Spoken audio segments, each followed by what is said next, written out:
Chapter 13, The Fight at Anvard. By about 11 o'clock, the whole company was once more on the march, riding westward toward the mountains on their left.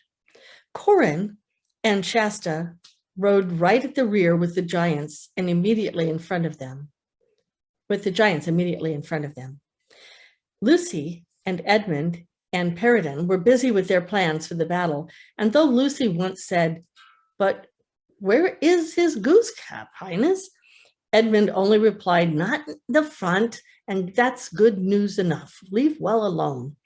Shasta told Corin most of his adventures and explained that he had learned all his riding from a horse and didn't really know how to use reins. Corin instructed him on this, besides telling him all about their secret sailing from Tashban. "And where is Queen Susan?" "Oh, at Caerperval," said Corin. "She's not like Lucy, who's as good as a man, or at any rate as good as a boy. Queen Susan is more like an ordinary grown-up lady. She doesn't ride into wars, though she's an excellent archer." The hillside path, which they were following, became narrower all the time, and the drop on their right became even steeper. At last they were going in single file along the edge of the precipice, and Shasta shuddered to think that he had done the same last night without knowing it. But of course, he thought, I was quite safe. That is why the lion kept on my left. He was between me and the edge all the time. Then the path went left and south away from the cliff, and there were thick woods on both sides of it, and they went steeply up and up into the grass pass. There would have been a splendid view from the top if it were open ground, but among all those trees, you could see nothing. Only every now and then, some huge pinnacle or of rock about the treetops, or an eagle or two wheeling high above the blue air. "They smell battle," said Corin, pointing at the birds. "They know we're preparing to feed them." Shasta didn't like this at all. When they had crossed the neck of the pass and came to a good deal lower, they reached more open ground, and from here Shasta could see all of Archerland, blue and hazy, spread out below him, and even, he thought, a hint of the desert beyond it. But the sun, which had perhaps 2 hours to go before it set, was in his eyes, and he couldn't make things out distinctly. Here the army halted and spread out like a line, and there was a great deal of rearranging. A whole detachment of very dangerous-looking talking beasts, whom Shasta had not noticed before, and who were mostly of the cat kind, leopards, panthers, and the like, went padding and growling to take up their position on the left. The giants were ordered to the right, and before they got there, they all took something off that they had been carrying on their backs and sat down for a moment. Then Shasta saw what they had been carrying and were now putting on were pairs of boots, horrid, heavy, spiked boots, which came up to their knees. Then they slopped their huge clubs over their shoulders and marched into battle position.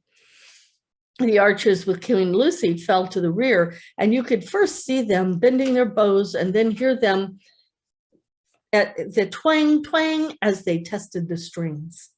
And wherever you looked, you could see people tightening their girths, putting on helmets, drawing swords, and throwing cloaks to the ground. There was hardly any talking now. It was very solemn and very dreadful. "I'm in for it now. I really am in for it," thought Shasta. Then there came noises far ahead and the sound of many men shouting and a steady thud, thud, thud. "Battering ram," whispered Corin. "They're battering the gate." Even Corin looked quite serious now. "Why doesn't King Edmund get on?" he said. "I can't stand this waiting about. Chilly, too." Shasta nodded, hoping he didn't look as frightened as he felt. The trumpet at last, on the move now trotting, the banners streaming out to the wind.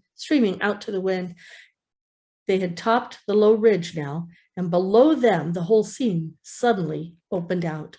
A little many-towered castle with its gate toward them. No moat, unfortunately, but of course the gate shut and the portcullis down, or on the walls they could see like little white dots, the faces of the defenders. Down below, about 50 columniers dismounted were steadily swinging their great tree trunk against the gate. But at once the scene changed. Can you see the castle?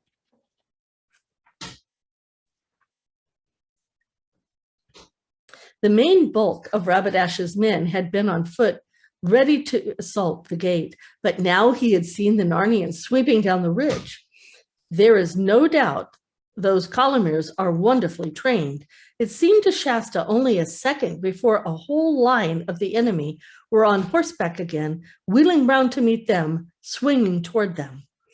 And now a gallop. The ground between the two armies grew less every moment. Faster, faster, all swords out now, all shields up to the nose, all prayers said, all teeth clenched. Shasta was dreadfully frightened, but it suddenly came into his head, if you funk this, you'll funk every battle for the rest of your life, now or never. But when at last the two lines met, he had really very little idea of what happened. There was a frightful confusion and an appalling noise. His sword was not clean out of his hand. Pretty soon, he got up and the reins tangled somehow. He found himself slipping. Then a spear came straight at him and he ducked to avoid it and rolled right off his horse. Bashed his left knuckles terribly against someone else's armor, and then, but it's no use trying to describe the battle from Shasta's point of view. He understood too little of the fight in general, and even his own put to it. At the best I can tell you is of what really happened is to take you some miles away to where the hermit of the southern march sat gazing into a smooth pool beneath a spreading tree with Bree and Wen and Aravas beside him. For it was in this pool that the hermit looked when you wanted to know what was going on in the world outside of the green walls of his hermitage. There, in a mirror, he could see at certain times what was going on in the streets of cities far further south than Tashban, or what ships were putting into Redhaven in the remote Seven Isles, or what robbers or wild beasts stirred in the great western forest between Lantern Waste and Telmart. At all this day, he had hardly left his pool, even to eat or drink, for he knew that great events were on foot in Archenland. Aravas and the horses gazed into it too. They could see that it was magic. The pool, instead of reflecting the tree and the sky, revealed cloudy and colored shapes always moving into the depths, but they could see nothing clearly. The hermit could, and from time to time he told them what he saw. A little while before Shasta rode into his first battle, the hermit had begun speaking like this. I see 1, 2, 3 eagles wheeling in the gap by Stormness Head, one of the oldest of all eagles. He would not be out unless the battle was at hand. I see him wheel to and fro, peering down sometimes at Anvard, and sometimes to the east behind Stormness. I see now where Rabadash and his men have been so busy all day. They have felled what they have been so busy at all day. They have felled and lopped a great tree, and they are now coming out of the woods carrying it as a ram. They have learned something from the failure of last night's assault. He would have been wiser if he had sent men to make ladders, but it takes too long and he is impatient. Fool that he is. He ought to have ridden back to Tashban as soon as the first attack failed, for his whole plan depended on speed. and surprise. Now they're bringing the ram to the position. King Loom's men are shooting hard from the walls. 5 Calamirs have fallen, but not many will. They have their shields above their heads. Rabadash is giving his orders now. With him are the most trusted lords and fierce Tarkanans from the eastern provinces. I can see their faces. Oh, there's Corendon of Castle Temur and Azrock and Shamash and Ilgaroth and of the Twisted Lip, and the tall Tarkin with the cinnamon crimson beard. Oh, by the mane, my old master, Dan, said Bree. Shh, said Arvas. Now the ram has started. If I could only hear as well as see, what a noise that would make. Stroke after stroke, and no gate can stand it forever. But wait, something up by the summer nest has scared the birds. They're coming out in masses, and wait again, I can't see it yet. Oh, now I can. The whole ridge up on the east is black with horsemen. If only a wind would catch the standard and spread it out. They're over the ridge now, wherever they are. Aha, I've seen the banner now. Narnia, Narnia. It's the Red Lion. They're in full canter now down the hill. I can see King Edmund. There's a woman behind him among the archers. Oh, what is it? Said Wynn breathlessly. All his cats are dashing out from the left of the line. Cats, said Arvas. Great cats, leopards and such. And the hermit, said the hermit impatiently, I see the cats are coming toward in a circle to get at the horses of the dismounted men. A good stroke. The Calamar horses are mad with terror already. Now the cats are among them, but Rabadash has reformed his line and has 100 of his men in the saddle. They're riding to meet the Narnians. There's only 100 yards between them, the two lines now. Only 50. I can see King Edmund. I can see Lord Paradan. There are two mere children in that Narnian line. What can the king be about letting them go into battle? Only 10 yards. The lines have met.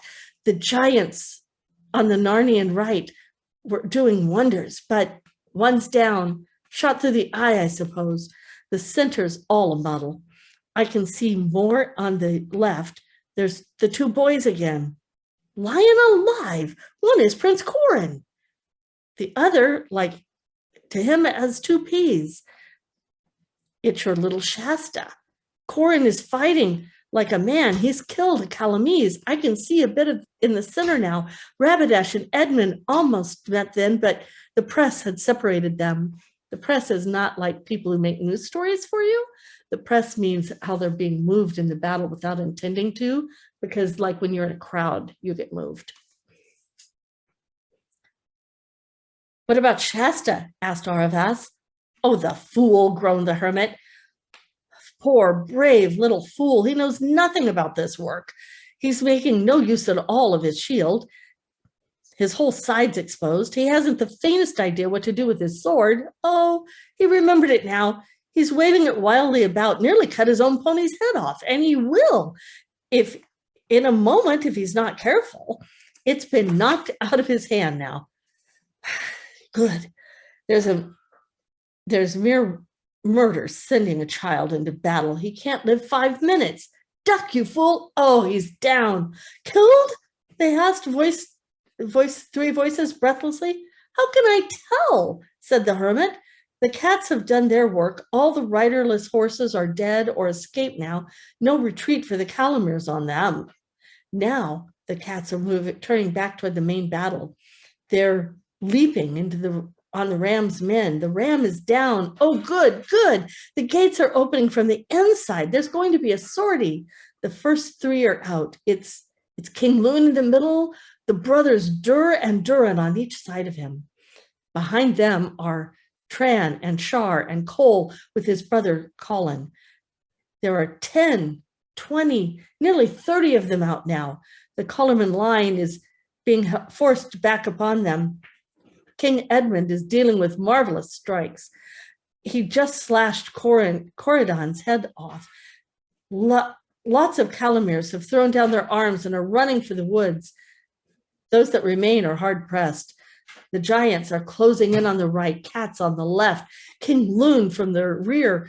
The Calamirs are in a knot now, fighting back to back. Your Tarkan's down, Bree.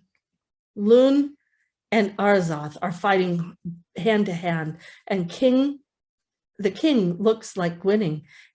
The king is keeping up well. The king has won. Arzoth's down. King Edmund's down. No, he's up again. He's at it with Rabadash. They're fighting in the very gate of the castle. Several Calamirs have surrendered.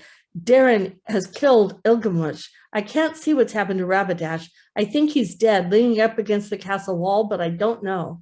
Shalamash and King Edmund are still fighting, but the battle is over everywhere else. Shalamash has surrendered. The battle is over. The Calamirs are utterly defeated. And Shasta fell off his horse. He gave himself up for lost, but horses, even in battle, tread on human beings very much less than you would suppose. After a very horrible 10 minutes or so, Shasta realized suddenly that there was no longer any horses stamping about in the immediate neighborhood, and that the noise, for there was still a good many noises going on, was no longer that of battle. He sat up and stared about him. Even he, little as he knew about battles, could see that the Archlanders and the Narnians had won. The only living Calamirs could see were the prisoners. The castle gates were wide open. The King Lune and King Edmund were shaking hands across the battering ram. From the circle of lords and warriors around them, there rose a sound of breathlessness and excitement, but obviously cheerful conversation. And then suddenly, it all united and swelled into a great roar of laughter. Shasta picked himself up, feeling uncommonly stiff, and then ran toward the sound to see what the joke was. A very curious sight met his eyes. The unfortunate Rabadash appeared to be suspended from the castle wall. See him hanging there? The unfortunate Rabadash appeared to be suspended from the castle wall. His feet, which were about 2 feet from the ground, were kicking wildly. His chain shirt was somehow hitched up so that it was horribly tight under his arms and came halfway over his face. In fact, he looked just as a man looks if you catch him in the very act of getting into a stiff shirt that is just a little too small for him. As far as he could make out afterwards, and you may be sure, as far as could be made out afterwards, and you can be sure the story was well talked over for many a day, what had happened was something like this. Early in the battle, one of the giants had made an unsuccessful stamp against Rabadash with his spiked boot. Unsuccessful because it didn't crush Rabadash, which was what the giant had intended, but not quite useless because one of the spikes tore the chain mail just as you or I might tear an ordinary shirt.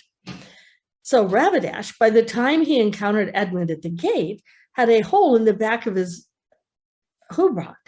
And when Edmund pressed him back nearer and nearer to the wall, he jumped up on a mounting block and stood there, raining down blows on Edmund from above. But then finding that this position, by raising him above the heads of everyone else, made him a mark for every arrow from the Narnian bows, he decided to jump down again. At that moment, and he meant to look and stand and sound, no doubt for a moment, he did look and sound very grand and very dreadful as he jumped crying, "The bolt of Tash falls from above." But he had to jump sideways because the crowd was in front of him and left him no room for landing in any place in that direction. And then in the neatest way you could wish, the tear in the back of his haberdash caught on a hook on the wall. Ages ago, the hook had a ring in it, and it was for tying up horses. There he found himself like a piece of washing hung up to dry, with everyone laughing at him. "Let me down, Edmund," howled Rabadash. "Let me down and fight me like a king and a man, or if you are too great a coward to do that, kill me at once." "Certainly," began King Edmund, but King Lune interrupted. "By your majesty's good leave," said King Lune to Edmund, "not so." Then turning to Rabadash, he said, "Your Royal Highness, if you had given that challenge a week ago, I'll answer for it. There was no one in King Edmund's domain, from the High King down to the smallest talking mouse, who would have refused it. But by attacking our castle at Anvard in time of peace without defiance sent, you have proved yourself no knight, but a traitor, and one rather to be whipped by the hangman than to be offered to cross swords with any person of honor. Take him down, bind him, and carry him within till our pleasure is further known." So usually when you go to war, you tell the other country first, because that's polite, right? And it's not fair to go sneak in and not warn them that you are hostile if you've been friends before. So that's why he's upset. They should have told him, even if it was right away when they got there. They didn't even do that. Strong hands wrenched Rabadash's sword from him, and he was carried away into the castle, shouting, threatening, cursing, and even crying. For though he could have faced torture, he couldn't bear being made ridiculous. In Tashbaan, everyone has always taken him seriously.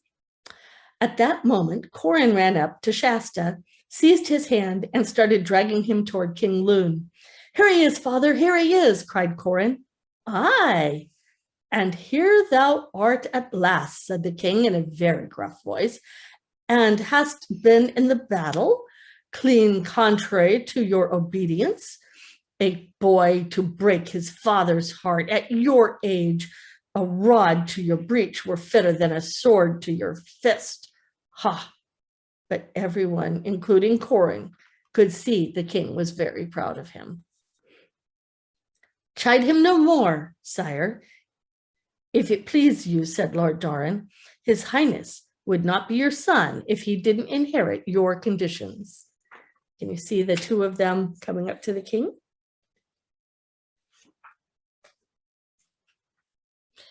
"It would grieve your majesty more if he had to be reproved for the opposite fault, if he'd been afraid to go into battle." "Well, well," grumbled the king, "we'll pass it over for this time. And now," what came next surprised Shasta as much as anything that had ever happened to him in his entire life. He found himself suddenly embraced in a bear-like hug by King Lune and kissed on both cheeks. Then the king set him down again and said, "Stand there together, boys, and let all the court see you. Hold up your heads now, gentlemen. Look on them both. Has any man any doubts?" And still Shasta could not understand why everyone stared at him and at Corin, nor what all the cheering was about.